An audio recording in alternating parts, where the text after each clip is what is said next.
Right now, you might be surprised to see a sentiment score of plus 0.16 alongside a significant momentum drop of minus 0.60.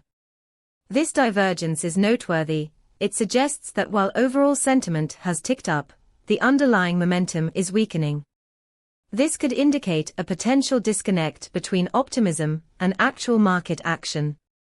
Our Business Sentiment API returns contextual insights like this, helping you understand not just the numbers, but the narrative behind them. You can leverage this data to refine your forecasting models or adjust your strategies in real time. For instance, if you're analyzing trends for a new product launch, this insight could prompt you to dig deeper into the reasons behind the momentum decline despite rising sentiment. Perhaps feedback from early users isn't as positive as the broader sentiment suggests. Explore more at pulsebit.logenterprise.com/docs.